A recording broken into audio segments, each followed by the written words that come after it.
नमस्कार दोस्तों, हमारी आज की कहानी का नाम है हैसियत। इतनी महंगी साड़ी लेने की तुम्हारी हैसियत है क्या? क्या तुम्हारे माँ बाप ने लेकर दिए थे तुम्हें कभी इतने महंगे कपड़े? साड़ी की कीमत 4,000 रुपये देखकर प्रदीप ने उपेक्षा से शिल्पा से कहा। मॉल में बारिश की सेल में दोनों खरीदी करने आए थे।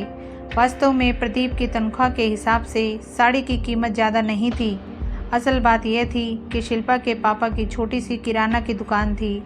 उसके पापा मध्यम वर्गीय श्रेणी में आते थे और प्रदीप उच्च वर्गीय श्रेणी में। इसी बात का प्रदीप को बहुत घमंड था। वो शिल्पा को नीचा दिखाने का कोई भी मौका नहीं छोड़ता था।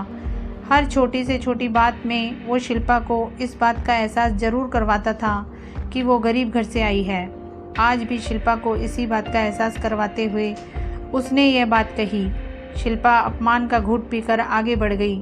प्रदीप का इस तरह ताना मारना उसे अंदर तक लहूलुहान कर गया।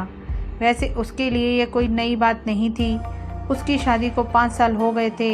इन 5 सालों में ना जाने कितनी बार सास ससुर ननद और पतिदेव ने ऐसे ताने मारे, लेकिन फिर भी ना जाने क्यों आज उसकी सहन शक्ति जवाब दे गई। प्रदीप ने अपने लिए जीन्स और टी शर्ट लिए। जब वह लोग बिलिंग काउंटर पर आए तो प्रदीप के अकेले के कपड़ों का बिल हुआ 26,250 रुपये। पेमेंट करने से पहले प्रदीप बोला, जाओ शिल्पा, तुम भी अपने लिए वो साड़ी ले लो। तुम भी क्या याद रख करोगी कि किस रईस से पाला पड़ा है जो इतनी महंगी साड़ी पहनने को मिल रही है। जाओ ले लो साड़ी।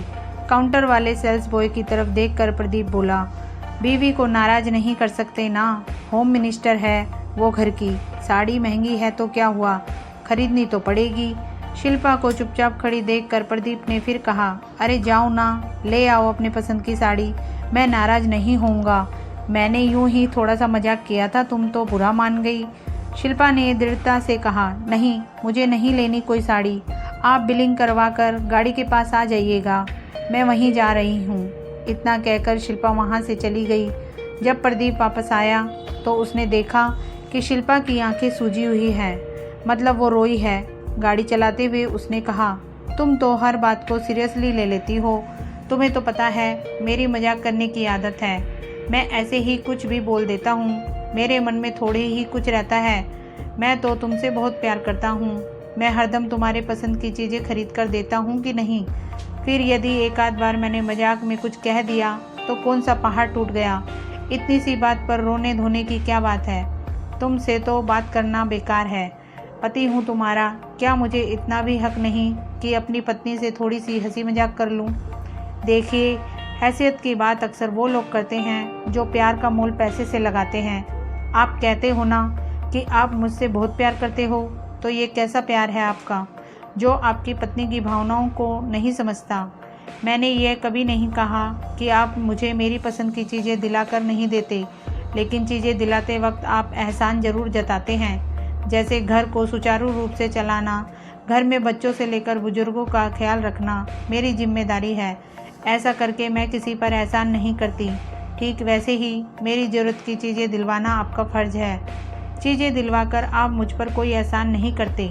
रही बात सस्ती और महंगी चीज़ों की, तो मेरे माता पिता गरीब थे तो उन्होंने अपनी हैसियत के हिसाब से मुझे चीज़ें दिलवाई। लेकिन मुझे इस बात पर गर्व है कि उन्होंने कोई भी चीज़ दिलवाते वक्त एहसान नहीं जताया। और इतनी गरीबी में भी हम दोनों भाई बहनों की सभी ज़रूरतें पूरी की। मेरे माता पिता गरीब हैं, ये बात आपको व आपके परिवार वालों को पहले से ही पता थी। यदि आपको गरीबी से इतनी ही नफ़रत है तो ना करते मुझसे शादी, किसी अमीर घराने की लड़की से शादी करते।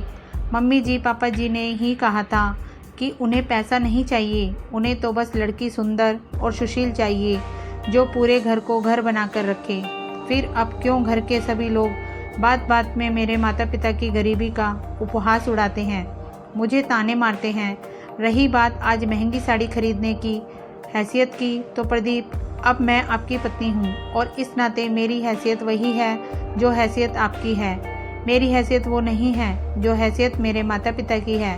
मैं कहना तो नहीं चाहती हूँ, लेकिन कहने की मजबूरी है कि वास्तव में मेरे माता पिता की हैसियत आपके माता पिता से कहीं ज़्यादा अच्छी है, क्योंकि मेरे माँ बाप तो सिर्फ पैसों से गरीब हैं, लेकिन अपनी गरीबी के बावजूद उन्होंने अपने बच्चों को अच्छे संस्कार दिए हैं।